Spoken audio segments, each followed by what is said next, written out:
Shalom T വിയുടെ Martha and Mary പ്രോഗ്രാമിൻ്റെ പുതിയ എപ്പിസോഡിലേക്ക് ഏവർക്കും സ്നേഹപൂർവ്വം സ്വാഗതം. കഴിഞ്ഞ എപ്പിസോഡിൽ കാഞ്ഞിരപ്പള്ളിയിലെ FCC സന്യാസ സമൂഹത്തിലെ അംഗമായ സിസ്റ്റർ ടെസി മരിയായുടെ കുട്ടിക്കാലത്തെക്കുറിച്ചും ദൈവവിളി സ്വീകരിക്കാനിടയായ സാഹചര്യത്തെക്കുറിച്ചും അവർ കുട്ടിക്കാലത്ത് അനുഭവിച്ച ദൈവാനുഭവത്തെക്കുറിച്ചുമൊക്കെ നാം കാണുകയും കേൾക്കുകയും മനസ്സിലാക്കുകയും ചെയ്തു. സന്യാസിയായി ആയതിനു ശേഷം സഭയുടെ പുതിയ ദൗത്യം ഏറ്റെടുത്തുകൊണ്ട് മദ്യപന്മാരുടെ ഇടയിലും തടവറയിൽ കിടക്കുന്ന ആളുകളുടെ മോചനത്തിനു വേണ്ടിയും സേവനം ചെയ്യുന്ന സിസ്റ്ററിൻ്റെ പുതിയ കർമ്മ പദ്ധതികളെക്കുറിച്ച്, പ്രവർത്തന മേഖലകളെക്കുറിച്ച് നമുക്ക് ഇന്നത്തെ എപ്പിസോഡിൽ നമുക്ക് കാണാം.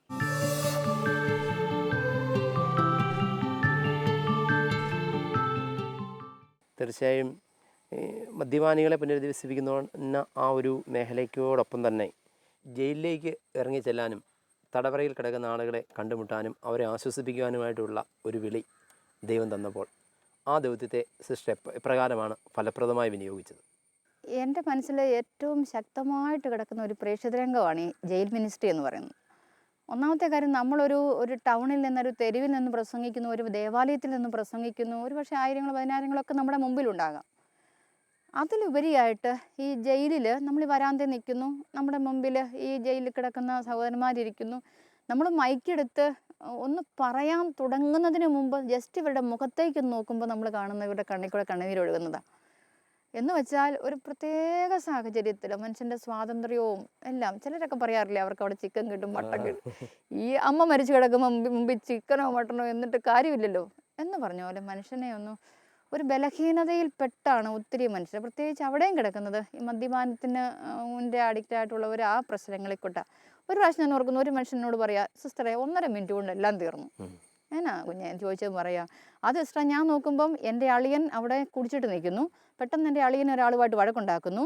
എൻ്റെ അളിയനാണ് സിസ്റ്റർ വഴക്കുണ്ടാക്കുന്നേ, ഞാനും ഇച്ചിരി കുടിച്ചിട്ടുണ്ടായിരുന്നു, ഞാൻ അങ്ങോട്ട് പെട്ടെന്ന് ചെല്ലുന്നു, അപ്പോൾ അളിയൻ്റെ കയ്യിൽ ഒരു കുപ്പി ഇരിപ്പുണ്ട്, ഞാനത് അങ്ങോട്ട് മേടിച്ച് എൻ്റെ സിസ്റ്റർ അത് ചുമ്മാ ഇങ്ങനെ ഒന്ന് പൊട്ടിച്ചു. അപ്പോൾ എനിക്ക് പെട്ടെന്നൊരു കലി കയറി ഒറ്റ കുത്തു വെച്ച് കൊടുത്തു. സിസ്റ്ററെ, ഒരു 1.5 മിനിറ്റ് കൊണ്ട് ഞാൻ ചെലവ് നടന്നു, കുത്തും നടന്നു, മരണവും നടന്നു, ഞാൻ ഇതിനകത്തായി. ഇന്ന് ഞാൻ വർഷങ്ങൾ ഇതിനകത്ത്. പെട്ടെന്നുണ്ടാകുന്ന ഒരു കോപമോ ഒരു ചിന്തയോ ഒരു ചിന്തയില്ലായ്മയോ ഒക്കെ ഇതിലേക്ക് നയിക്കുന്ന ഒരു സാഹചര്യം. ഏറെ ആളുകൾക്കും അതിൽ ഒരു മാനസാന്തരം അല്ലെങ്കിൽ ഒരു കുറ്റബോധം അവരുടെ ഉള്ളിലുണ്ട് എന്നാണ് കരുതുന്നത്. അങ്ങനെയുള്ള ആളുകളെ കണ്ടിട്ടുണ്ടോ അവിടെ? ഞാൻ ചെയ്ത് തെറ്റായിപ്പോയി, അല്ലെങ്കിൽ ഒരു പ്രത്യേക നിമിഷത്തിൽ അറിയാതെ പറ്റിയൊരു കയ്യബദ്ധമാണ്, അവർക്ക് ഇതിന് മോചനം ആഗ്രഹിക്കുന്നു എന്നൊക്കെ മനസ്സ് ചിന്തിക്കുകയും ആഗ്രഹിക്കുകയും ചെയ്യുന്ന ആളുകളെയൊക്കെ സിസ്റ്റർ അവിടെ പരിചയപ്പെട്ടിട്ടുണ്ടോ? എനിക്ക് ജയിലിൽ കൂടുതലും ഈ ഒരു ചിന്തയിൽ കിടക്കുന്നവരാണ്. തെറ്റിപ്പോയി, പറ്റിപ്പോയി, രക്ഷപ്പെടണം, പക്ഷേ ഇനി ഒരു നിവൃത്തിയില്ല. പ്രത്യേകിച്ച് ജയിലിൽ കിടന്നിട്ടൊരു മനുഷ്യൻ ഇറങ്ങി വരുമ്പം അവനെ സ്വീകരിക്കുന്ന അവൻ്റെ കുടുംബം എന്ന് പറയുന്നതും അവനെ സ്വീകരിക്കുന്ന ആ സമൂഹവും നാടും ഒക്കെ വളരെ പ്രധാനപ്പെട്ടതാണ്. ഒരിക്കൽ ഞാൻ ഓർക്കുന്നു, കണ്ണൂർ ജയിലിൽ നിന്ന് തിരുവോണത്തിന് ജനുവരി 1 എന്തോ ഒരു പ്രത്യേക ഒരു അവസരത്തിൽ, ഒരിക്കലും ഞാൻ ഓർക്കുന്നു, എന്തോ ഒരു പ്രത്യേക അവസരത്തിൽ ജയിലിൽ നിന്ന് വിമുക്തനാകുന്ന ഒരു മനുഷ്യൻ രാവിലെ നേരം വെളുത്തപ്പം വന്ന് പറയാണ്, ഇന്ന് ഇറങ്ങിക്കോ. അവനങ്ങ് സഹിക്കാൻ പറ്റിയില്ല, അവൻ സന്തോഷം കൊണ്ട് ചാടി ഇറങ്ങിക്കഴിയുമ്പോൾ ആദ്യം കാണുന്ന ഒരു ഷാപ്പാണ്. അപ്പോൾ അവൻ്റെ സന്തോഷം തീർക്കാൻ ഓടിച്ചെന്ന് കയറുന്നത് ഈ ഷാപ്പിലേക്ക്. അവൻ എന്നാലും നേരെ വന്നത് എൻ്റെ അടുത്തോട്ടാണ്. വന്നിട്ട് പറഞ്ഞു, സിസ്റ്റർ എനിക്ക് അമ്മയുടെ അപ്പൻ്റെ ഒക്കെ ഒന്ന് അടുത്ത് പോവുകയാണ്, ഞാൻ 2-3 ദിവസം അവിടെ നിൽക്കുവാണ്, കഴിഞ്ഞ് സിസ്റ്റർ എന്നെ അവിടെ ഒന്ന് വിടണം ആക്കണം എന്നൊക്കെ പോയ ആൾ മണിക്കൂറുകൾക്കുള്ളിൽ വീട്ടിൽ നിന്ന് തിരിച്ചെൻ്റെ അടുത്ത് വന്നു. അപ്പോൾ പോയ പോലെ അല്ല തിരിച്ചു വന്നത്. പറയാം, സിസ്റ്റർ ഞങ്ങൾ ചെന്നപ്പോൾ നാട്ടുകാരെല്ലാം എന്നെ ഒരു പ്രത്യേക സ്ഥലത്ത് നോക്കുക സിസ്റ്ററെ, വീട്ടിൽ അതിനേക്കാൾ പ്രത്യേകത സിസ്റ്ററെ, നിൽക്കാൻ പറ്റുന്നില്ല സിസ്റ്റർ, എവിടെയെങ്കിലും എന്നെ ഒന്ന് ആക്കിയാലേ. ഈ ഒരു സാഹചര്യം ഇവരേറെ സ്നേഹവും കരുതലും ഒക്കെ ആഗ്രഹിക്കുന്നുണ്ട് എന്നാണ് മനസ്സിലാക്കുക. ആ ഒരു കരുതലും സ്നേഹവും ഒക്കെ ഒരു കന്യാസ്ത്രീ എന്ന നിലയിൽ, ക്രിസ്തുവിൻ്റെ മണവാട്ടി എന്ന നിലയിൽ കൊടുക്കാനായിട്ട് സാധിച്ചിട്ടുണ്ടോ? എനിക്ക് അതാണ് സാധിക്കുന്നത്. പ്രത്യേകിച്ച് ഈ ജയിലിൽ കിടക്കുന്ന ആൾക്കാരോട് ഒരിക്കൽ പോലും ഒരു മുഖം വാട്ടി ഒരു വാക്ക് ഞാൻ സംസാരിച്ചിട്ടില്ല. അത് ഞാൻ വളരെ ശ്രദ്ധിച്ചാണ് ഒരു വാക്ക് സംസാരിക്കില്ല. ഒരിക്കലും ഞാൻ അവരെ കുറ്റപ്പെടുത്തി സംസാരിക്കില്ല. കുറ്റം തെറ്റ് എല്ലാവർക്കും പറ്റും, നിങ്ങൾക്കും പറ്റി, ഞങ്ങൾക്കും പറ്റിക്കൊണ്ടിരിക്കുന്നു. ഒരു തിരിച്ചുവരവ്, നിരാശ വേണ്ട, കുറ്റബോധം വേണ്ട, ദൈവത്തിൻ്റെ കരുണയിലേക്ക് അവരെ എത്തിക്കുക എന്നുള്ളതാണ് എൻ്റെ ഒരു ദൗത്യം. അപ്പോൾ ഫ്രാൻസിസ് പാപ്പായി കരുണയുടെ വർഷം പ്രഖ്യാപിച്ചിരിക്കുന്ന മേഖലയിൽ തീർച്ചയായും ഇതുപോലെ കാരുണ്യ പ്രവൃത്തികൾ, നമുക്കറിയാം തമ്പുരാൻ ഏറ്റവും ചോദിക്കുന്ന ചോദ്യങ്ങൾ വിശക്കുന്നവർക്ക് അപ്പം കൊടുത്തോ, ദാഹിക്കുന്നവർ കുടിക്കാൻ കൊടുത്തോ, തടവറയിൽ കിടന്നവരെ നീ സന്ദർശിച്ചോ, ഇങ്ങനെയുള്ള ചോദ്യങ്ങളായിരിക്കാം ചോദിക്കുക. നേരത്തെ തന്നെ അതിനുള്ള ചോദ്യങ്ങൾ നമുക്ക് തന്നിട്ടുണ്ട്. അപ്പോൾ ആ ഒരു സാഹചര്യത്തിൽ നിന്ന് നോക്കുമ്പോൾ ഇപ്പോൾ തടവറയിൽ കിടന്നവരെ സന്ദർശിക്കാൻ, അവരെയൊക്കെ ആവശ്യമായിട്ടുള്ള തമ്പുരാനെ കൊടുക്കാൻ, അവർക്ക് ആവശ്യമുള്ള സ്നേഹം കൊടുക്കാൻ നമുക്ക് സാധിക്കണം. ഇന്നത്തെ സമൂഹം അവരെ പ്രത്യേകം പരിഗണിക്കേണ്ടതായിട്ടുണ്ടോ എന്ന് സിസ്റ്റർ തോന്നുന്നുണ്ടോ? സമൂഹം ഇന്ന് അത് തന്നെയാണ് പരിഗണിക്കേണ്ടത്. മനുഷ്യരെല്ലാം ആഗ്രഹിക്കുന്നത് കരുണയാണ്. പ്രത്യേകിച്ച് ഞാനിന്ന് ദൈവത്തെ അറിയുന്നു, കേൾക്കുന്നു, മനസ്സിലാക്കുന്നു, ഉൾക്കൊള്ളുന്നു, നമ്മുടെ കൂടെ നടക്കുന്ന ഒരു അനുഭവം. പക്ഷേ ഈ ഒരു അനുഭവം ഇല്ലാത്തവരായിരിക്കും ഒരു പക്ഷേ നമ്മുടെ മുമ്പിൽ നിൽക്കുക. അവന് പരിചയപ്പെടുത്തി കൊടുക്കേണ്ടത്, അവന് പറഞ്ഞു കൊടുക്കേണ്ടത്, ഈശോ നമ്മുടെ കൂടെ ഉണ്ടെന്നുള്ളൊരു അനുഭവം കൊടുക്കേണ്ടത് നമ്മുടെ കാരുണ്യത്തിൻ്റെ വാക്കുകൾ കേട്ടിട്ടാണ്. ചില സ്ത്രീകളൊക്കെ എന്നോട് പറഞ്ഞിട്ടുണ്ട്, സിസ്റ്ററെ അടുത്ത് വന്നിരുന്നൊരു കുറച്ച് സമയം സംസാരിക്കുമ്പം ഒരാശ്വാസം. അത് നമ്മൾ കൊടുക്കുന്നൊരാശ്വാസമല്ല, തമ്പുരാൻ കൊടുക്കുന്നൊരാശ്വാസം നമ്മുടെ വാക്കുകളിലൂടെ മാത്രമേ ദൈവത്തിനും ആ പ്രവൃത്തി ചെയ്യാനായിട്ട് ഒരു സാധ്യതയാണല്ലോ അത്.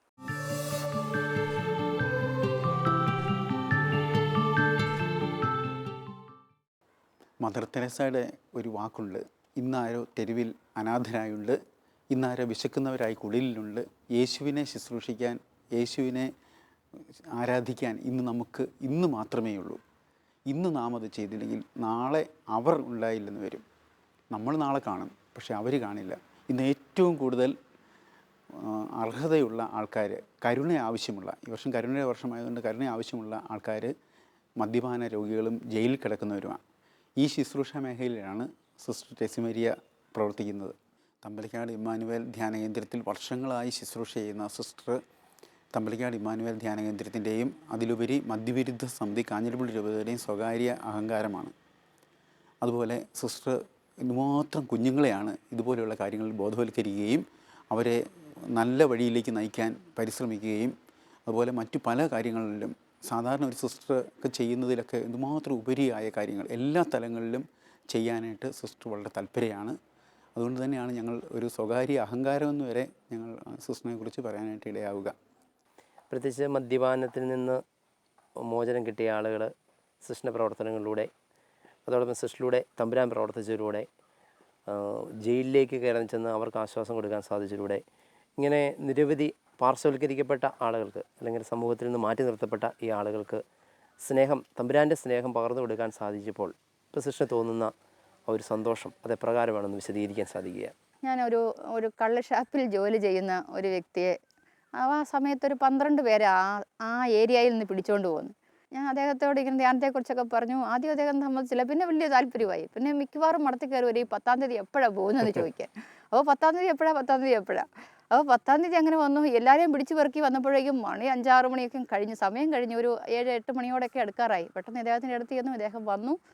അദ്ദേഹം വളരെ താല്പര്യത്തോടെ ആ സെൻറ്ററിൽ വന്നിരുന്ന് ഒരു വചനം കേൾക്കുന്ന പറഞ്ഞാൽ വിഴുങ്ങുന്ന പോലെ അതുപോലെ തന്നെ അവനത് സ്വീകരിച്ചു. ധ്യാനം കഴിഞ്ഞ് പുറത്തിറങ്ങിയപ്പോൾ എന്നോട് പറഞ്ഞു, സിസ്റ്റർ ഇനി മദ്യത്തെക്കുറിച്ച് എന്നോട് ജീവിതത്തിൽ പറയണ്ട, ഞാൻ ഇനി ഒരിക്കലും മദ്യപിക്കില്ല. അവൻ്റെ നാട്ടിലേക്ക് ചെല്ലാൻ നോക്കിയിരിക്കുകയാണ് ഷാപ്പുകാരൻ ഇവനെയും കൊണ്ട് പോകാൻ. കാരണം ഇവനങ്ങ് മാറിയപ്പോഴേക്കും കറിയുടെ ടേസ്റ്റ് കുറഞ്ഞു. അപ്പോൾ ആ വ്യക്തി എന്നോട് പറഞ്ഞത് ഇങ്ങനെയാണ്, സിസ്റ്ററെ ഷാപ്പിലേക്ക് വരുന്ന ഓരോ വ്യക്തിയുടെയും ടേസ്റ്റ് അനുസരിച്ച് ഞങ്ങൾ ഫുഡ് കൊടുക്കുന്നത്. ഞാൻ ചോദിച്ചാൽ അതെങ്ങനെ സാധിക്കും? അത് സിസ്റ്ററെ പുളി പിഴിഞ്ഞങ്ങ് വെക്കും, ഉപ്പ് അങ്ങ് കലക്കി വെക്കും, മുളക് കലക്കി വെക്കും, പുളി വേണ്ടിയവനും പുളി, ഉപ്പ് വേണ്ടിയവനും ഉപ്പ്, മധുരം വേണ്ടിയവനും മധുരം, അങ്ങിട്ട് കൊടുക്കുക, അത്രേ ഉള്ള കാര്യം. അപ്പോൾ അങ്ങനെ ഒരു സാഹചര്യത്തിൽ നിന്ന് ഈ വ്യക്തി മദ്യപാനം നിർത്തി അങ്ങ് ചെല്ലുന്നു.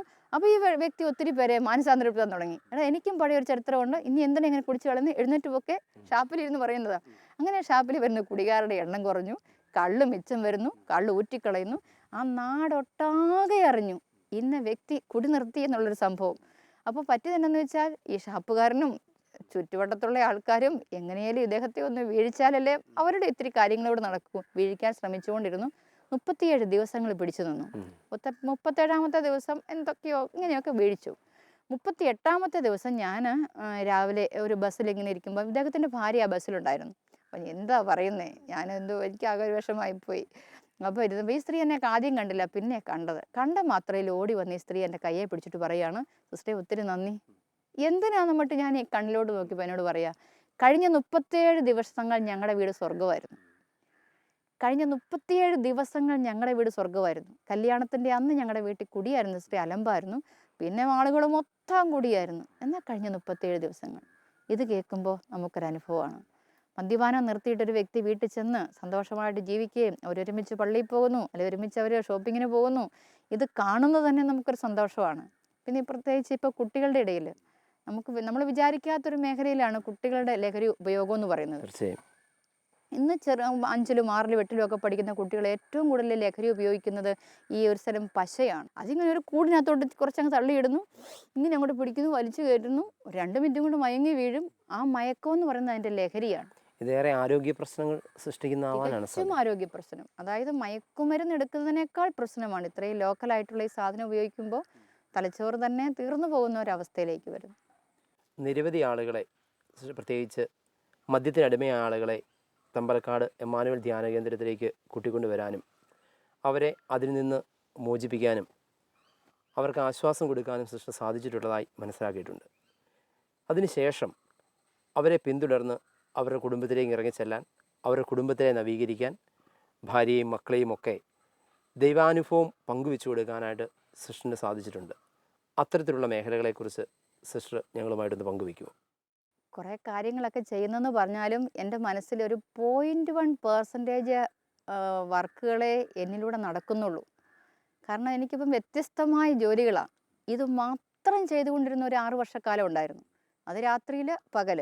രാത്രി തെരുവുകളിൽ നിന്ന് പ്രസംഗിക്കുന്നു, അങ്ങനെയെല്ലാം അങ്ങ് പോകുന്നു. പകൽ കോളനികളിൽ കൂടെ പോകുന്നു, അല്ലെങ്കിൽ സ്കൂളിലെ ക്ലാസ്സുകളാവുന്നു. അത് 24 മണിക്കൂർ എന്ന് പറഞ്ഞ പോലെ അങ്ങ് പോകുന്നൊരു സാഹചര്യത്തിൽ അന്ന് വളരെ എളുപ്പമായിരുന്നു. അന്ന് എനിക്കത് മാത്രമേ ഉത്തരവാദിത്വം ഉണ്ടായിരുന്നുള്ളൂ. ഇന്നിപ്പോൾ എനിക്ക് ആ മേഖലയിൽ മാത്രം നിൽക്കാൻ പറ്റുന്നില്ല. അതുകൊണ്ട് തമ്പുരാൻ ചെയ്യുന്നത് അവരെ ഇങ്ങോട്ട് വരുത്തുക. എനിക്കിപ്പോൾ അങ്ങോട്ട് പോകാൻ സമയമില്ലാത്തതുകൊണ്ട് പലരിലൂടെ ഈ മദ്യപിക്കുന്ന ആൾക്കാർ നമ്മുടെ അടുത്തോട്ട് വരുന്നു. പിന്നെ അവർ തന്നെ നമ്മളെ വിളിക്കും, സിസ്റ്ററെ എങ്ങനെയാണ്. പിന്നെ ഈ വരുന്ന ഫോൺ കോളെല്ലാം അറ്റൻഡ് ചെയ്യാൻ നമുക്ക് പറ്റില്ല. മദ്യപാന രോഗത്തിന് അടിമയായിട്ടുള്ള ആളുകളുടെ ഇടയിലും അതോടൊപ്പം തന്നെ ജയിൽ മിനിസ്ട്രിയിലും ഒരേപോലെ പ്രവർത്തിക്കുന്ന ഒരാളാണ് സിസ്റ്റർ. ഈ സാഹചര്യത്തിൽ പല കുറ്റവാളികളായി മാറിയിരിക്കുന്ന ആളുകൾക്ക് അവർ ഈ സാഹചര്യത്തിലേക്ക് എത്തിച്ചേരാൻ മദ്യം കാരണമായതായിട്ട് സിസ്റ്റർ കരുതുന്നുണ്ടോ? ഗാന്ധിജി പറഞ്ഞല്ലോ, എല്ലാ കുറ്റങ്ങളുടെയും പെറ്റമ്മയും പോറ്റമ്മയുമാണ് മദ്യമെന്ന്. അത് കൃത്യമാണ്. സാധാരണഗതിയിൽ ഒരു മനുഷ്യന് സാധാരണ ചെയ്യാൻ പറ്റാത്ത കാര്യങ്ങൾ ഈ മദ്യത്തിൻ്റെ ലഹരിയിലാണ്. എന്ത് വേണേലും അങ്ങ് ടപ്പെന്ന ഒരു വരുന്ന ഒരു വികാര തള്ളലിൽ അങ്ങ് ചെയ്യുന്ന ഒരു അനുഭവമാണ്. ഒരു പരിധി വരെയും മദ്യം തന്നെയാണ് ഇന്ന് ജയിലിൽ കിടക്കുന്ന പല പ്രശ്നങ്ങൾക്കും കാരണമായിട്ട് ഭവിക്കുക. പലപ്പോഴും മദ്യപാനത്തിൽ നിന്ന് മോചനം നേടിയ ആളുകൾ, അല്ലെങ്കിൽ കുറ്റവാളികളായി ജയിലിൽ കഴിഞ്ഞിട്ട് പുറത്തിറങ്ങിയ ആളുകൾ, അവർ മാനസാന്തരത്തിൻ്റെ വഴിയിലേക്ക് കടന്നു വന്നതിന് ശേഷം അവരുടെ കൂട്ടത്തിലുണ്ടായിരുന്ന മറ്റാളുകളെയും കൂടെ ഈ ഒരു നന്മയുടെ പാതയിലേക്ക് കൊണ്ടുവരുന്ന അനുഭവം സിസ്റ്ററിൻ്റെ ജീവിതത്തിൽ എവിടെയെങ്കിലുമൊക്കെ കണ്ടിട്ടുണ്ടോ? അവരെ പരിചയപ്പെട്ടിട്ടുണ്ടോ? അനേകരങ്ങനെയാണ് ചെയ്യുക. ഒരു അനുഭവം, ഒരു രക്ഷ കിട്ടിക്കഴിഞ്ഞാൽ ഇത് എത്ര പേർക്ക് കൊടുക്കാമോ അത് ഏറ്റവും, എൻ്റെ ഒരു അനുഭവത്തിലൊരു മനുഷ്യൻ്റെ ഏറ്റവും ബലഹീനമായ ഒരു അവസ്ഥയെന്ന് പറഞ്ഞാൽ മദ്യപാനത്തിൻ്റെ അവസ്ഥയാണ്. അതാരും അതങ്ങനെ ചിന്തിക്കുന്നില്ല, വളരെ രാഘവ ബുദ്ധിയോടെ അത് കാണുന്നു. പക്ഷേ ഇതിലും ബലഹീനത അവനില്ല. അപ്പോൾ എനിക്കറിയാവുന്ന വളരെ സ്മാർട്ടായിട്ടുള്ളൊരു വ്യക്തി, പുള്ളി വളരെ ഇൻ്റലിജൻ്റാണ്, വളരെ കാര്യപ്രാപ്തിയുള്ളൊരു വ്യക്തിയാണ്. അദ്ദേഹം എല്ലാം ചെയ്തൊക്കെ നടക്കും. പക്ഷേ ആരെങ്കിലും ഒന്ന് നിർബന്ധിച്ച് ഒന്ന് കുടിച്ചു കഴിഞ്ഞാൽ പിന്നെ ഏതെങ്കിലും വഴിമുക്കിലോ ഏതെങ്കിലും വെയിറ്റിംഗ് ഷെഡിലോ ഒക്കെ പുള്ളി ഇരിക്കുന്ന സംഭവം. അപ്പോൾ ഇവിടെ ഒരു കുപ്പി കാണും, ആ കുപ്പി എടുക്കുക, കുടിക്കുക, വെക്കുക, ആ ഒരു അസലൊരു തറയായിട്ട് തീരുക പുള്ളി. അങ്ങനെ ഒരു സാഹചര്യത്തിൽ നിന്ന് ഇപ്പോൾ ആ വ്യക്തി ഒന്ന് രക്ഷപ്പെട്ട് കഴിഞ്ഞാൽ ഒരു പക്ഷേ എന്തും മുടക്കി സ്വന്തം വീട് വിറ്റുപോലും അല്ലെ സമയം അതുപോലെ ചിലവഴിച്ച് ചെയ്യുന്ന ആൾക്കാരുണ്ട്. പ്രത്യേകിച്ച് ഞങ്ങളുടെ കൂടെ തന്നെ ഇപ്പോൾ നമ്മളിവിടെ ഒരു ബിജു സാറുണ്ട്, ഒരു പോലീസുകാരനാണ്. അദ്ദേഹമൊക്കെ വളരെ ഇങ്ങനെയുള്ള കാര്യങ്ങൾക്ക് വേണ്ടി കുടുംബം മൊത്തം ഇങ്ങനെയുള്ള ശുശ്രൂഷകൾക്ക് വേണ്ടി നിലകൊള്ളുക. അവർക്ക് കിട്ടിയ ദൈവാനുഭവത്തെ മറ്റുള്ളവർക്ക് കൂടി പകർന്നു കൊടുക്കാനായിട്ട് അവർ ആഗ്രഹിക്കുന്നു. അനേകർ നമ്മുടെ സിസ്റ്ററിൻ്റെ ഈ പ്രവർത്തന മേഖലകളിൽ സിസ്റ്ററിനെ പ്രത്യേകം വിധം സഹായിച്ച ഒത്തിരി ആളുകളുണ്ടാവാം.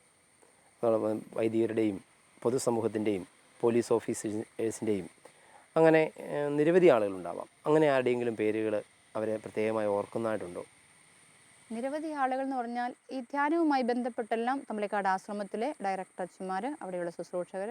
മറ്റൊന്ന് ചികിത്സ ആവശ്യം വന്നൊരു സാഹചര്യം വന്നാൽ ഇത്തിരി ചികിത്സ ആവശ്യമാണ്. ഇപ്പം നമുക്കൊരു അലോപ്പതി മരുന്ന് കൊടുക്കാൻ ഒരു ഹോസ്പിറ്റലിലേക്ക് വിട്ടാൽ അതുപോലെ കൈ പൈസയും കൊണ്ട് വേണം പോകാൻ. ഇവരൊന്നാമതെല്ലാം തീർന്ന് താഴ്പ്പണമായിട്ട് കിടക്കുന്ന ആൾക്കാരോട് വീണ്ടും ഒരു 10-30,000 രൂപ എടുക്കാൻ പറഞ്ഞാൽ ഇവിടെ ഒരു വശവുമില്ല. അപ്പോൾ ഇവർ ചെയ്യുന്നത് എന്താണെന്ന് ചോദിച്ചാൽ, ഞാൻ ഇപ്പോൾ ചെയ്തുകൊണ്ടിരിക്കുന്നത് കേന്ദ്ര സർക്കാരിൻ്റെ ഒരു സ്ഥാപനമുണ്ട് കുറിച്ചിയിലൊരു ഹോമിയോ റിസർച്ച് സെൻറ്റർ. നമുക്ക് എപ്പം വെള്ളം വിടാം. ഡോക്ടർ ജനാർദ്ദനൻ ഏത് സമയത്തും നമുക്ക് വിളിക്കാം അദ്ദേഹത്തെ. നല്ലൊരു മനുഷ്യനാണ്. കൂടെ എനിക്ക് തോന്നുന്നു നമ്മളെക്കാൾ താല്പര്യത്തോടെ ഈ മനുഷ്യരെ രക്ഷപ്പെടാനും ഈ മദ്യത്തിൽ നിന്നൊക്കെ മാറാനും വളരെ ആഗ്രഹം പ്രകടിപ്പിക്കുന്ന ഒരു വ്യക്തിയാണ്. ധൈര്യത്തോടെ നമുക്ക് ഏത് വ്യക്തിയും അദ്ദേഹത്തിൻ്റെ അടുത്തേക്ക് പറഞ്ഞു വിടാം. 10 പൈസയുടെ മുടക്കില്ല, ആഹാരം അവിടെ ഫ്രീ ആണ്. കിടന്നുള്ള ചികിത്സയോ മരുന്ന് കൊടുത്തുവിട്ട് വീട്ടിൽ വന്ന് മരുന്ന് കഴിക്കുന്ന സംവിധാനമോ എന്തും സ്വീകരിക്കാവുന്ന ഒരു നിലപാടാണ്. അതുപോലെ തന്നെ ഒരു പാറത്തോട്ടുള്ള റോയ് ഡോക്ടർ വളരെ ഹെൽപ്ഫുള്ളാണ്. പോലീസ് അധികാരികളുടെ ഭാഗത്തു നിന്ന് എന്തെങ്കിലും സഹായ സഹകരണങ്ങൾ ഇതുമായി ബന്ധപ്പെട്ടുണ്ടായിട്ടുണ്ടോ? ഇതുമായി ബന്ധപ്പെട്ട് പോലീസ് അധികാരികളുടെ സ്ഥാനത്ത് ഒത്തിരി സഹായമുണ്ട്. പ്രത്യേകിച്ച് ഇപ്പം നമ്മുടെ Mundakayam SI, Kanjirappally SI, അതിലുപരിയായിട്ട് Kanjirappally DYSP. അപ്പോൾ അദ്ദേഹത്തിനൊരാവശ്യമുണ്ടെങ്കിൽ എന്നെ വിളിക്കും, എനിക്കൊരാവശ്യമുണ്ടെങ്കിൽ അദ്ദേഹത്തെ വിളിക്കും. അപ്പോൾ അദ്ദേഹത്തിൻ്റെ അടുത്ത് വരുന്ന വലിയ വലിയ കേസുകൾ അവിടെ പരിഹരിച്ചു പോകുന്നതൊക്കെ അദ്ദേഹം അവരെ കൊണ്ട് പരിഹരിപ്പിക്കും. അതിലും പറ്റാത്തതും പ്രത്യേകിച്ച് മദ്യവുമായി ബന്ധപ്പെടുന്ന മേഖലകളിൽ എൻ്റെ അടുത്തേക്ക് വിടാറാണ് സാധ്യത.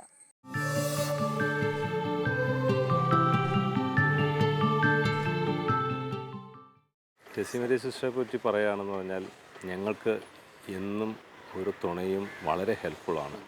കാരണം പോലീസ് എല്ലാവിധ ആൾക്കാരും ഉണ്ട്. പ്രത്യേകിച്ച് ആരുമില്ലാത്തവരും മാനസിക രോഗമുള്ള പ്രശ്നമുള്ളവർ, സ്ത്രീകൾ, കുട്ടികൾ, വീട്ടിൽ പ്രശ്നം കൊണ്ട് വീട്ടിൽ സ്ത്രീകൾക്ക് കയറാൻ മേലാത്ത അവസ്ഥയെ ഒരാൾ സഹായിക്കാനില്ലാത്തവർ, ഇങ്ങനെയുള്ളവരൊക്കെ വന്ന് ചാടും. അവരെയൊക്കെ ഞങ്ങൾക്ക് എങ്ങനെ കൊണ്ടുപോകണമെന്നൊരവസ്ഥ വരുമ്പോൾ ഞങ്ങൾക്ക് വേറൊരൊറ്റ ചോദ്യമുള്ളൂ, ടെസി മേരി സിസ്റ്റർ. നേരെ അവരെ വിളിച്ച ഉടനെ തന്നെ അവർ അപ്പോഴേ പറയും, ഞാൻ ഏറ്റോളാം.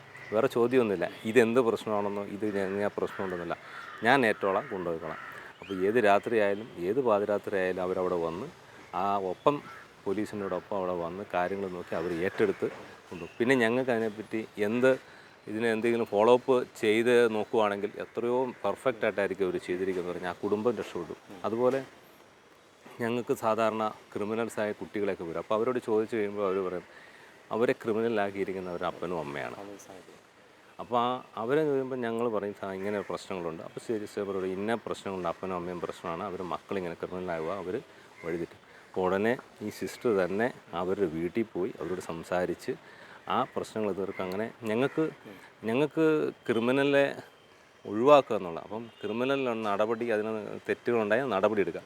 അപ്പോൾ സിസ്റ്റർ ചെയ്യുന്നത് ഞങ്ങൾക്ക് ഹെൽപ്ഫുള്ളാണ്. എന്ന് വെച്ചാൽ ക്രിമിനലായിട്ട് ഫോം ചെയ്യാതെ അങ്ങനെ ഉണ്ടാകുന്നവരെ സമൂഹത്തെ ആദ്യം തന്നെ ഇല്ലാതെയാക്കി ഒരു നല്ല സൊസൈറ്റി ഉണ്ടാക്കും. തീർച്ചയായിട്ടും അത് ഞങ്ങൾക്ക് നല്ലൊരു കാര്യം തന്നെയാണ്. തീർച്ചയായും ഒരു സിസ്റ്റർ എന്ന നിലയിൽ ഇങ്ങനെയുള്ള വ്യത്യസ്തമായ ഒരു മേഖലയിലേക്ക് ഇറങ്ങിച്ചെല്ലുവാൻ വേണ്ടി ഉള്ള ഒരാഗ്രഹം മനസ്സിലുണ്ടായപ്പോൾ സഭാധികാരികൾ അതിനെ പ്രോത്സാഹിപ്പിച്ചു. പ്രത്യേകിച്ച് നമുക്കറിയാം ഒത്തിരിയേറെ തെറ്റിദ്ധാരണകളുടെയൊക്കെ ഒരു കാലഘട്ടമാണ്. സിസ്റ്റേഴ്സൊക്കെ ഇങ്ങനെ ഇറങ്ങിത്തിരിക്കുമ്പോൾ അവർക്ക് അതിൻ്റേതായ വെല്ലുവിളികളും പ്രശ്നങ്ങളൊക്കെ ഉണ്ടാവും. ഇതിനെയൊക്കെ അതിലംഘിച്ച് ഇതിനെയൊക്കെ മറന്ന് ഇതൊരു സഭയുടെ ശുശ്രൂഷയാണ് എന്ന് ചിന്തിച്ചുകൊണ്ട് അതിനെ ഏറ്റെടുത്ത് സഭാധികാരികൾ ഇതിന് വേണ്ട പ്രോത്സാഹനം നൽകിയിട്ടുണ്ടോ? സഭാധികാരിയുടെ ഭാഗത്തുനിന്ന് വേണ്ടത്ര പ്രോത്സാഹനം കിട്ടിയിട്ടുണ്ട്. പ്രത്യേകിച്ച് ഞങ്ങളുടെ ജനറാളമ്മ തൊട്ട് ഞങ്ങളുടെ പ്രൊഫഷണൽമാരെ, കമ്മ്യൂണിറ്റിയിലുള്ളവർ, പ്രത്യേകിച്ച് ഞാൻ കഴിഞ്ഞ 3 വർഷം ഒരു കമ്മ്യൂണിറ്റിയുടെ സുപ്പീരിയറായിരുന്നു. അപ്പോൾ ഒരു 25 സിസ്റ്റേഴ്സുള്ള ഒരു കമ്മ്യൂണിറ്റി. എനിക്ക് തോന്നുന്നു 25 സിസ്റ്റേഴ്സും ഏറെക്കുറെ നമ്മളോട് ചേർന്ന് നിന്നു. കാരണം എന്താണെന്ന് ചോദിച്ചാൽ, നമ്മൾ എന്തെങ്കിലും ഒരു കാര്യം ഒരിടത്ത് പോകുന്നു, ഒരു കാര്യം ചെയ്യുന്നു, നമ്മൾ 25 പേരോട് ഒന്ന് പറയാൻ മനസ്സായാൽ മതി. ഒരു പക്ഷേ നമ്മൾ ബോർഡിൽ എഴുതിയിടുന്നു, ഇന്ന സ്ഥലത്ത് ഇന്നയാൾക്ക് വേണ്ടി പോവുകയാണ്, ബോർഡിൽ എഴുതിയിട്ടും എല്ലാവരും അറിഞ്ഞു. ഇനി ബോർഡിൽ എഴുതിവിടാൻ പറ്റാത്തൊരു സാഹചര്യം ഉണ്ടായി, നമ്മൾ കാണുന്നൊരു വ്യക്തിയോട് പറഞ്ഞു. ഇപ്പോൾ 10 പേരോട് പറഞ്ഞു, 11ാമത് നമ്മളൊരാളിനെ കാണുന്നു, പറയാതെ പോകരുത്. ആ 11ാമത്തെ ആളിനോടും ആദ്യത്തെ ആളിനോട് പറയുന്നത് പോലെ തന്നെ ഇന്നൊരാവശ്യമാണ്, എൻ്റെ കാര്യത്തിൽ ഞാൻ പോവുകയാണെന്ന് പ്രാർത്ഥിക്കണം. അപ്പോൾ ഞാൻ മനസ്സിലാക്കിയത്, ഒരു വ്യക്തി ഞാനൊരു സിസ്റ്ററിനെയും കൂട്ടിക്കൊണ്ട് പോകുമ്പം ഇതൊരു സമൂഹത്തിൻ്റെ ആവശ്യമായിട്ട് മാറുകയാണ്. പ്രത്യേകിച്ച് എൻ്റെ കമ്മ്യൂണിറ്റി തന്നെയാണ് കാണുന്നത്. ഇവർ 4 കാലേ കയറി വരുന്നതും, ഇപ്പോൾ ഒരു ചികിത്സയ്ക്കാണെങ്കിലും ധ്യാനത്തിനാണെങ്കിലും നമ്മൾ വിടുന്നതും, അല്ലെങ്കിൽ ഇവർക്കൊരു കൗൺസിലിംഗ് കൊടുക്കുന്നതും, ഇവരുടെ ജീവിതത്തിൽ മാറ്റം ഉണ്ടാകുന്നതും, ഇവർ പിന്നീട് ഒരു പക്ഷേ ഒരു 1ാം ആനിവേഴ്സറിയാണ്, 2ാം ആനിവേഴ്സറിയാന്നൊക്കെ പറഞ്ഞ കേക്കൊക്കെ ആയിട്ട് കുടുംബമായിട്ട് മൊത്തമായിട്ട് വരുന്നത്. അപ്പോൾ ആദ്യം വരുന്ന ആ മുഖവും രണ്ടാമത് വരുന്ന മുഖവും തമ്മിലുള്ള വ്യത്യാസം. അപ്പോൾ ഒരു പക്ഷേ ഒരു പരിധിവരെയും ഈ കാര്യത്തിൽ എന്നേക്കാൾ കൂടുതൽ അവരെ ശ്രദ്ധിക്കുന്നവരുണ്ട്. പ്രത്യേകിച്ച് ഞാൻ ഹൈ റേഞ്ചിലായിരുന്നപ്പോൾ ഞങ്ങൾക്കൊരു ഉണ്ണിയമ്മയുണ്ട്, ഇത്രയേ ഉള്ളൂ മുഴുപ്പ്.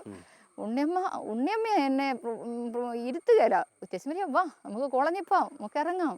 അപ്പോൾ അമ്മയുടെ ഒരു പ്രോത്സാഹനം കൊണ്ട് നമ്മളങ്ങ് അറിയാതെ ഇറങ്ങിപ്പോവും. പ്രത്യേകിച്ച് ഇപ്പം നമ്മൾ തലേ ദിവസം എവിടെയെങ്കിലും പോയി മടുത്തു, ഇന്നും എവിടെയെങ്കിലും പോയി വൈകിട്ട് ആരെല്ലാം നമ്മളെ വിളിക്കുന്നു, ഓ ഇനി മടുത്ത ക്ഷീണവാ എന്ന് നമ്മൾ ഇരിക്കുമ്പോൾ ടെസ്മരി വാ അവിടെ പോവാം, അപ്പം നമുക്കൊരു പ്രോത്സാഹനം കിട്ടും.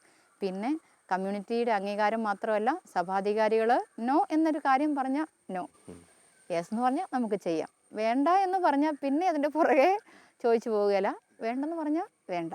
അപ്പോൾ അതിലൂടെ തമ്പുരാൻ്റെ ഒരു ഹിതമാണെന്ന് തിരിച്ചറിയാനായിട്ടുള്ള വലിയൊരു അനുസരണം അനുസരിച്ചേ പറ്റൂ. അനുസരണം ഇതിനൊരു വലിയ വിജയമായിട്ട് ഞാൻ കാണുകയാണ്. തീർച്ചയായിട്ടും. അതോടൊപ്പം ഇന്നത്തെ ഈ സമൂഹത്ത് പ്രത്യേകിച്ച് കുട്ടികൾ, യുവജനങ്ങൾ, ഈ മേഖലയിലുള്ള ആളുകൾ, നിരവധി ആളുകൾ ഇതുപോലെ മദ്യത്തിനും മയക്കുമരുന്നിനുമൊക്കെ അടിമകളായി തീരുന്ന ഒരു സാഹചര്യമുണ്ട്.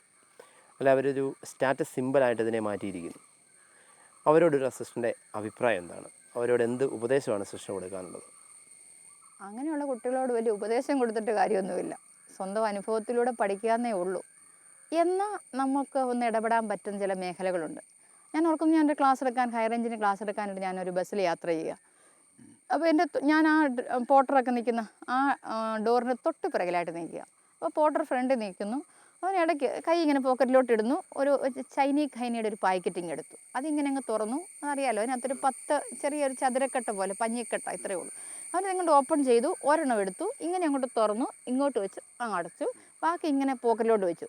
ഞാൻ ചുമ്മാ പറയുമെന്ന് ചോദിച്ചു, എടാ മോനെ ഇത് എത്ര നാളാണ് ഉപയോഗിക്കാൻ തുടങ്ങിയിട്ട്? ഓ ആ സിസ്റ്റർ വല്ലപ്പോഴും ഓരോന്നേ ഉള്ളൂ. ഓ ഇയാളെ എന്നാൽ വേണ്ട. ഞാൻ ഇത്രയൊന്ന് പറഞ്ഞ താമസം ഇവൻ എന്താണല്ലോ ഈ കൂടെ എടുത്ത് പുറത്തോട്ട് എറിഞ്ഞു. അപ്പം ഞാൻ ആ സ്കൂളിൽ ചെന്നപ്പോൾ ഇങ്ങനെ ഒന്ന് ഷെയർ ചെയ്തപ്പം പിള്ളേർ പറഞ്ഞു, സിസ്റ്ററേ അതിനകത്ത് പാക്കറ്റ് മാത്രമേ കാണുള്ളായിരിക്കും, അതിനകത്തൊന്നും ഇല്ലാഞ്ഞ കൊണ്ട് അത്ര ധൈര്യത്തിൽ എറിഞ്ഞേ. സത്യമാണ്. പക്ഷേ ചിലരോടെങ്കിലും നമ്മളൊരു വാക്ക് പറയേണ്ട സമയത്ത് പറഞ്ഞാൽ, പ്രത്യേകിച്ച് ഞാൻ ഓർക്കുന്നു, ഹൈ റേഞ്ചിൽ നിന്നൊരു പ്രാവശ്യം 37 പേരെയും കൊണ്ട് ഒരുമിച്ചൊരു വണ്ടിക്ക് വരിക. അപ്പോൾ ഹൈ റേഞ്ച് പരപ്പിൽ വെച്ച് ഞങ്ങൾ കണ്ടക്ട് ചെയ്യുന്നൊരു ധ്യാനമാണ്. അപ്പോൾ നല്ല തണുപ്പാണ്. തന്നെയല്ല അച്ഛൻ ഇവിടെ നിന്ന് വരാൻ ഇച്ചിരി ബുദ്ധിമുട്ടുമുണ്ട്. അപ്പോൾ അച്ഛൻ എങ്ങനെ ചോദിച്ചു, ഇവരെയും കൊണ്ട് അങ്ങ് പോരാവോ? നമുക്ക് പറ്റില്ലാത്ത കാര്യമാണ്. നമുക്ക് ഒരു കുടിയനെയും കൊണ്ട് പോകാൻ പറ്റില്ല. അപ്പോൾ ഈ 37 പേരെയും കൊണ്ട് നമുക്ക് പറ്റില്ല. തമ്പുരാൻ രക്ഷിക്കും, സഹായിക്കും. മാതാവിനെ ഒന്ന് മുറുക്കം പിടിച്ചു. ഞങ്ങൾ 2-3 പേരെ ആകെയുള്ളൂ. ഞങ്ങളൊരു ടാക്സി, ഒരു വലിയ വാൻ വിളിച്ച് മുറ്റത്ത് നിർത്തിയിട്ട് പറഞ്ഞു, ദേ എന്നെ പോലെ നമ്മളോട് അച്ഛൻ അങ്ങോട്ട് എല്ലാം പറഞ്ഞു, നമുക്കൊന്ന് പോകണം, ഒന്ന് സഹായിക്കാവോ, എല്ലാവരും ഒന്ന് സഹകരിക്കാവോ പ്ലീസ്. കഞ്ഞി കുടിച്ചുകൊണ്ടിരിക്കുന്ന സമയമാണ്, കഞ്ഞി ഒന്ന് പെട്ടെന്ന് കുടിച്ചേ, എന്നിട്ട് ആ വണ്ടിയിലൂടെ ഒന്ന് കയറിക്കേ, സാധനം എടുത്തേ. പെട്ടെന്ന് ആരും ഒന്നും ചിന്തിച്ചില്ല. ഇത് പറഞ്ഞ് പടപെടാന്ന് അങ്ങ് അനുസരിച്ചു. എല്ലാവരും തന്നെ പെട്ടെന്ന് വന്ന് വണ്ടിയെ കയറി ഞങ്ങളിങ്ങ് പോരുക. ഓ പോന്നു കഴിഞ്ഞിട്ട് ആ 2-3 ബിവറേജുകളും കള്ള് ഷാപ്പുകളും കടന്നു പോരണം. ഈ ഓരോ ഷാപ്പിൻ്റെ മുമ്പിൽ വരുമ്പോഴും ഇവർക്ക് യൂറിൻ പാസ് ചെയ്യണം. ഇത് പറഞ്ഞങ്ങ് ശല്യമാണ്. അവസാനം മുണ്ടക്കയം വന്നപ്പോഴത്തേക്കും ആ ഡോറിൻ്റെ അവിടെ ഒരു 3-4 പേര് അങ്ങ് വന്നിരിക്കുക. സിസ്റ്ററെ ഞങ്ങൾക്ക് ഇവിടെ ഇറങ്ങിയേ പറ്റൂ, ഞങ്ങൾക്ക് അതിനോടങ്ങ് ചൂടാവുക. അപ്പോൾ ഞാനുള്ളു ശക്തമായിട്ട് ഇങ്ങനെ നിൽക്കുക. ഡ്രൈവ് ചെയ്യുന്ന പുള്ളിക്ക് അതിനിടയ്ക്കൊന്നും നിയന്ത്രിക്കാൻ പറ്റത്തില്ല. പിന്നെ ഞങ്ങളുടെ പാട്ടുകാരൻ മാത്രമേ ഉള്ളൂ, ബിജി ഉണ്ടായിരുന്നു. ഞങ്ങൾ 2 പേരും കൂടി അതും ഇതുമൊക്കെ പറയുന്നുണ്ട്. പക്ഷേ മുണ്ടക്കയത്തൊന്നും ഒരു രക്ഷയില്ല കടന്നു പോകാൻ. അപ്പോൾ ഞാൻ പറഞ്ഞതേ ഇവിടെ ഇത്തിരി അസൗകര്യം ഉണ്ടല്ലോ, കാഞ്ഞിരപ്പള്ളി ഹിൽ ടോപ്പ് അടയിച്ചിലൂടെ നല്ലതാണ്, അവിടെ കയറിപ്പോകാനൊക്കെ സൗകര്യമുണ്ട്, നമുക്ക് അവിടെ ചിലപ്പോൾ നിർത്താം എന്നൊക്കെ പറഞ്ഞ് ഞങ്ങളിങ്ങനെ ഒരു തരത്തിൽ മുണ്ടക്കയം കിടത്തി കാഞ്ഞിരപ്പള്ളി വരെ വന്നു. കാഞ്ഞിരപ്പള്ളി വന്ന് പേട്ടക്കാൽ വന്നപ്പോൾ ഞാൻ എൻ്റെ മനസ്സിൽ പെട്ടെന്ന് തമ്പുരാനൊരു ചിന്ത തന്നു. ഇവർക്ക് ഏറ്റവും ഇഷ്ടമുള്ളൊരു പാട്ട് ആകാശമേ കേൾക്ക, ഷാപ്പിലിരുന്ന് ഇവർ ആഘോഷമായിട്ട് പാടുന്നൊരു പാട്ടാണ്. അപ്പോൾ ആ പേട്ടക്കാൽ വന്നപ്പോൾ ഞാൻ ബിജിയോട് പറഞ്ഞു, ബിജിയെ ആ പാട്ടൊന്ന് ഒച്ചത്തിൽ പാടിക്കേ. ബിജി അങ്ങ് തുടങ്ങി. ഈ ചേട്ടന്മാരൊരു ഷാപ്പിൻ്റെ ഒരു അനുഭവത്തിലായിരിക്കാം, എല്ലാവരോടും കൂടി പെട്ടെന്ന് അങ്ങ് പാടി. ഈ പാട്ട് പാടിക്കൊണ്ടിരിക്കുന്നതിനിടയിൽ ഈ ഹിൽ ടോപ്പ് അങ്ങ് കടന്നുപോയി. ഇത്തിരി കഴിഞ്ഞപ്പോൾ ഒരുത്തന് ബുദ്ധി ഉദിച്ചു, എടാ ഹിൽ ടോപ്പ് കഴിഞ്ഞിടാന്ന് പറഞ്ഞു.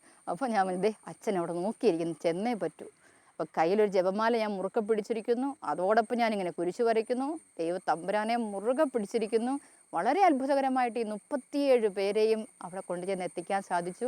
അന്ന് ഞാൻ ക്ലാസ് കൊടുത്തുകൊണ്ടിരുന്നപ്പോൾ ഒരു ചേട്ടൻ എന്നോട് പറയാം, സിസ്റ്റർ പറയുന്ന പോലെയല്ല, ഞങ്ങൾക്ക് ഈ റബ്ബറിൻ്റെ വീട്ടിൽ കൂടെ പോയി റബ്ബറൊക്കെ വെട്ടണേ, ഒന്നും അടിക്കാതെ പറ്റില്ല സിസ്റ്റർ.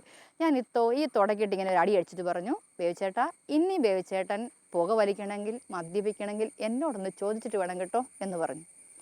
ഞാൻ പിന്നെ അത് ഓർത്തില്ല ഇങ്ങനെ ചോദിച്ച കാര്യം. ഇത്തിരി വർഷങ്ങൾ കഴിഞ്ഞപ്പോൾ ഈ ബേബിച്ചേട്ടൻ എന്നോട് പറയാണ്, സിസ്റ്റർ ഓർക്കുന്നോ അന്നെൻ്റെ തുടയിൽ തട്ടിയിട്ട് ഇനി എന്നോട് ചോദിച്ചിട്ട് വേണമെന്ന് പറഞ്ഞത്? ഇതുവരെ ഞാൻ ചോദിച്ചില്ലല്ലോ, അതിൻ്റെ അർത്ഥം ഞാൻ ഇതുവരെ കഴിച്ചിട്ടില്ല കേട്ടോ.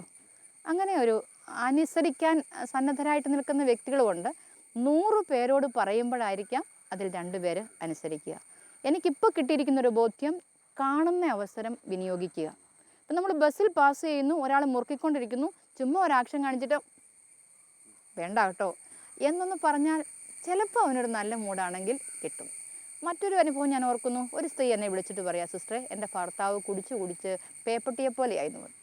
ഞാൻ തമാശയോടെ ചോദിച്ചെന്നാൽ ആ പേപ്പട്ടിയുടെ കയ്യിൽ ഈ ഫോണൊന്ന് കൊടുക്കാവും. അയ്യോ സിസ്റ്ററെ അതും കൂടെ തല്ലി ഉടയ്ക്കും. കൊടുക്കണോ? വേണ്ട, ഞാൻ അങ്ങോട്ടൊന്ന് വന്നോളാം. ഞാൻ വൈകുന്നേരം ഒരു തരത്തിൽ അങ്ങോട്ട് വന്ന് ചെന്നു. ഒരു പേപ്പട്ടിയുടെ അനുഭവം ഒരു തരത്തിലെന്ന് പറഞ്ഞ പോലെ ധ്യാനത്തിന് അവനെ കൊണ്ടുവന്നു. 10 സെക്കൻഡ് നിന്നില്ല, ആൾ തിരിച്ചു പോന്നു. പിന്നെയും എനിക്കൊരു ബുദ്ധിമുട്ട്. പിറ്റേ ദിവസം 2 ദിവസം കഴിഞ്ഞ് ധ്യാനം തുടങ്ങി. ഞാൻ ചെന്ന് അച്ഛനോട് ചോദിച്ചു, അച്ഛാ ഒന്നും കൂടി അവനെ ഒന്ന് പിടിച്ച് നോക്കട്ടെ. ഞങ്ങൾ വണ്ടിയെടുത്ത് ഞങ്ങൾ ജസ്റ്റ് ചെന്നു. ഇവനിങ്ങനെ കിടക്കുക. അപ്പോൾ അവളവിടെ ധ്യാനിച്ചുകൊണ്ടിരിക്കുക. ചുമ്മാ ചെന്ന് ഒന്നുകൂടി ഒന്ന് പൊക്കി എടുത്തു കൊണ്ടുവന്നു ധ്യാനിപ്പിച്ചു. അതിനുശേഷം ഞാൻ ഓർക്കും, ആ ധ്യാനത്തിന് ഞങ്ങൾ വരുന്ന വഴിക്ക് ഞങ്ങൾ 1-2 പേരെ കൂടെ പിടിക്കാൻ ഓരോ വീടുകളിൽ കയറിയപ്പം ഈ വരുന്ന വ്യക്തിയാണ് പറയുന്നത്, എടാ വാടാ നമുക്ക് ധ്യാനിക്കടാ, ഇനി എന്തിനാ മദ്യപാനം, നിർത്തടാ വാടാ. അങ്ങനെ ഒരാൾ രക്ഷപ്പെട്ടാൽ അനേകരാ വ്യക്തിയിലൂടെ രക്ഷപ്പെടും. തന്നെയല്ല, ഒരു വ്യക്തിയിലൂടെ ഒരു കുടുംബം മാത്രമല്ല, ഒരു തലമുറ രക്ഷപ്പെടും. ആ ഒരു വലിയ ബോധ്യം തമ്പുരാൻ നൽകിയിട്ടുണ്ട്. തീർച്ചയായിട്ടും മദ്യപാനികളുടെ മാനസാന്തരവുമായി ബന്ധപ്പെട്ടും ജയിലിൽ കഴിയുന്ന ആളുകളുടെ പുനരധിവാസവും അവരെ സ്നേഹത്തിലൂടെ തമ്പുരാൻ്റെ വലിയ സ്നേഹത്തെ അവർക്ക് പകർന്നു കൊടുക്കുന്നതിലൂടെ അവരെ സമൂഹത്തിലേക്ക് തിരികെ കൊണ്ടുവരുവാൻ, അവർ സമൂഹത്തിൻ്റെ ഒരു ഭാഗമാണ് എന്ന് ചിന്തിപ്പിക്കുവാനായിട്ടുള്ള ഒരു കൃപ സൃഷ്ടി ദൈവം നൽകിയിട്ടുണ്ട്.